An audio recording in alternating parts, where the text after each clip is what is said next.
Yo, what's up YouTube? It's your boy D4B Quote and I'm back at y'all with another video. Today we got Tupac versus Biggie, from friends to enemies.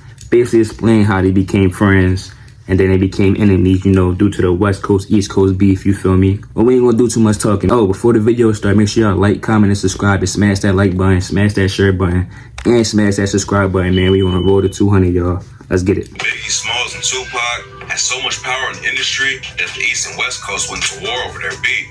But before they started the fight that led to their deaths, Biggie and Pac were actually so tight that Biggie would crash on his couch when he was in LA. So how did they go from homies to enemies? Today, we're breaking down the wild story behind their friendship and deadly beef. Let's get right into it. Back in 1993, Tupac was already one of the biggest rappers in the game. His first album was certified gold, and the second project blew up even more. Around the same time, Biggie was trying to break into the mainstream and put the East Coast back on the map. At that point, there wasn't even a rivalry going on between the coasts. And when Tupac and Biggie met for the first time at a party in LA, it was all love. Biggie was visiting the city and asked a local drug dealer to set the meeting up. And when he walked into the spot, Pac was blasting Biggie's breakout hit, Party and Bullshit. They already had a lot of respect for each other, and they hit it off from the jump. Pac started bringing Biggie on stage with him, and they would link up whenever Pac went to New York. Biggie wasn't racking up much money in the rap game yet. See, that's thorough, bro. That's thorough. He brought him under his wing, you feel me? And he really put him on the game. He showed Biggie the way. And that's real friendship right there, especially when you blowing up. You feel me? You already making a lot of money. You feel me? You see like your friends, they want to be on too. So you put them on, you feel me, and you show them the way. And that's real love right there. And they really had a true friendship until like everything started to go left. I ain't gonna lie, bro, like this beef should have never happened, honestly. So Pac would let him crash on his couch when Biggie went to LA. A dude named Justin Tinsley wrote a biography about Biggie and said Tupac respected how real he was. A lot of rappers were capping about being from the streets, but he knew Biggie was really about that life. And Biggie respected Pac's connections to the Black Panthers and how he always stood up for the black people. Biggie even asked Pac to be his manager after he saw how crazy his lifestyle was.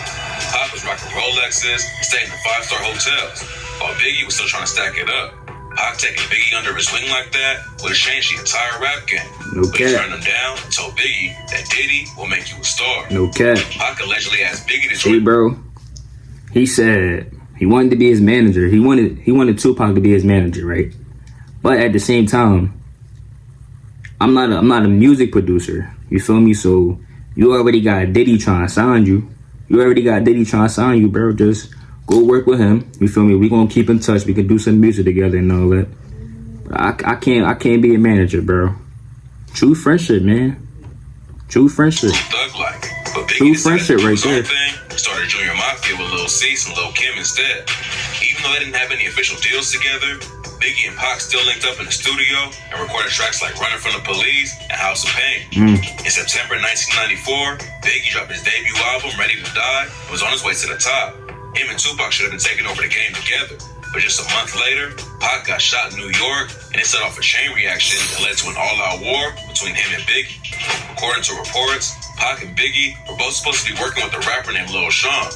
On November 30th, 1994, Pac went to Quad Studios to link up with Biggie, Lil Sean, and Diddy. When he got to the lobby, 3 dudes rushed him and tried to jack his chains. Pac tried to hold it down and fight, so one of the goons started letting off shots and hit Pac 5 times. Lil Sean was managed by a dude named Jimmy Henchman. Pac had linked up with Henchman, even though Biggie warned him to stay away.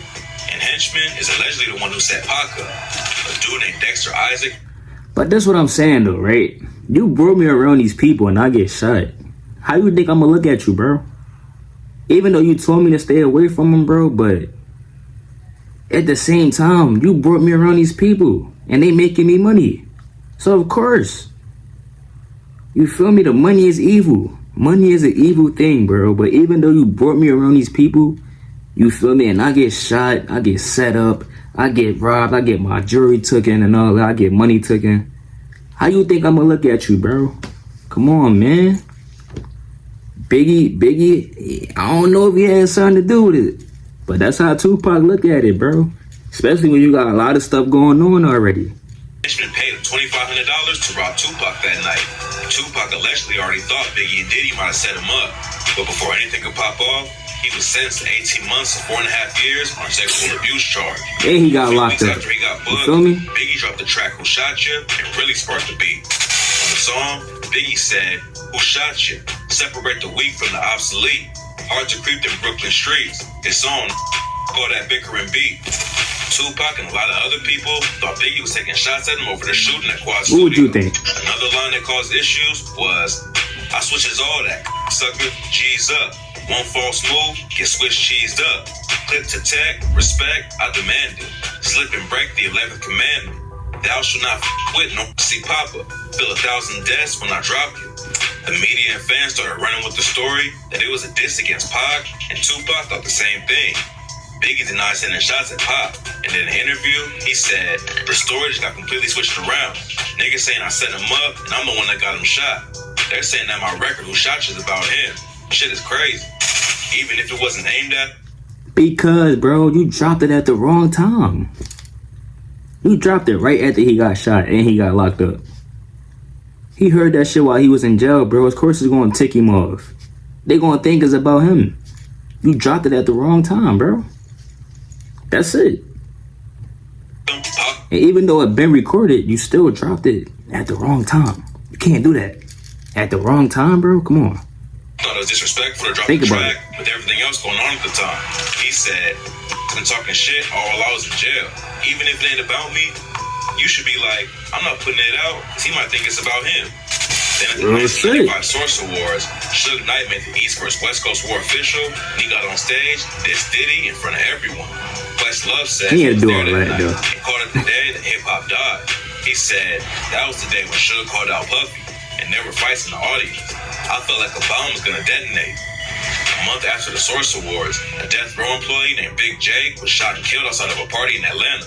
According to investigators, witnesses at the scene say Diddy's bodyguard, Anthony Jones, was behind the hit. This dude right here got the whole story about how Biggie got shot. Something fishy going on here, bro. Something fishy going on. This dude right here, go watch one of his interviews. I forgot his name. It's like Gene something. One of the bodyguards of Biggie. He got the whole drop of how Biggie got killed, bro. Come on. But no one was ever booked for it. Pac got out of jail a month later. Then in December 1995, Snoop Dogg's trailer was shot up while he was filming a music video in New York. After that, the situation cooled off for a while. But in March 1996, Biggie and Pac ran into each other for the first time since the night Pac was shot at the studio. While Pac was in jail, he linked up with Suge Knight and agreed to sign with Death Row after Suge bailed him out. After Biggie won an award at the 96 Soul Train Music Awards, he was chilling outside with his crew, waiting for their car to pull up. That's when Pac and Suge rolled up in a Hummer, and the security crew had to step in to keep them separated. Both sides jumped in their cars and left the scene, and Biggie told Vibe, "I felt the darkness when he rolled up that night." According to people close to him, Pac started to change after getting shot and linking up with Death Row. He was trying harder to make everyone think he was the hardest dude in the game, and Biggie said he was just acting like the character he played in the movie Juice. At this point, the situation was starting to heat up, but then Pac took it to the next level when he dropped the legendary diss track, "Hit 'Em Up." On the song, he went straight for Biggie and Diddy's necks, and even said he hooked up with Biggie's wife, Faith Evans. "Hit 'Em Up" also stamped the whole East vs. West beef with lines like, "First off, your in the clique you claim. West side when we ride, come equipped with game. You claim to be a player, but I your wife. We bust on bad boys for life. Plus Puffy trying to see me." Yo.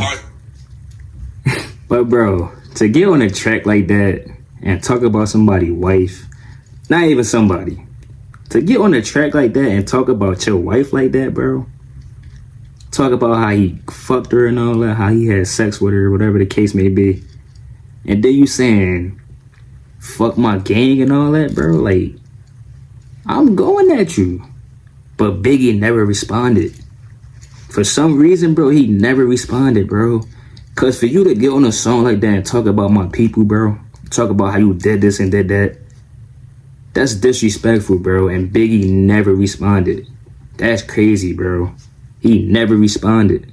And clear the air about everything. Biggie knew that the whole East vs. West Coast beef had to stop, especially after Pac died. In an interview, he said, "We two individual people, we waged a coastal beef." You know what I'm saying? One man against one man made a whole West Coast hate a whole East Coast, and vice versa. You know what I'm saying? Damn. Oh, facts. Now that you think about it, only two people caused the West Coast and East Coast beef. That's when everybody else started to have their own opinions. Only two people was beefing, but the East Coast people, then you got the West Coast people. West Coast people, sorry. They all came together and just started beefing.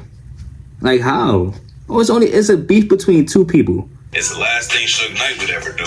We'll probably never have 100% proof about either of their deaths. But what we do know is that the rap game lost two of the greatest artists to ever do it in 6 months apart. The war between the East and West Coast is one of the most infamous eras of rap history. And it all started because two homies had a falling out and never had the chance to squash it. Rest in peace to Biggie and Pac. Dang, man. Damn. They never had a chance to talk it out. They never had a chance to make up brother to brother. Oh, because they wanted the beef, bro. And it don't be that necessary. It really don't be necessary, bro. Like, come on, man. That's why I be saying, like, nowadays, too, bro. These beefs that's going on in the world right now, it's not necessary. Let that shit go. Because you can really end up dead or in jail. Just like that. Just like that, bro. No cap. But rest in peace, Biggie and Tupac, you feel me? Two GOATs, two legends, two of the best that ever did music, man. It's crazy, man. But that's the end of the video, man. Make sure y'all like, comment, and subscribe. And smash that like button, smash that share button, smash that subscribe button, man. Because we on the road to 200, y'all. We out.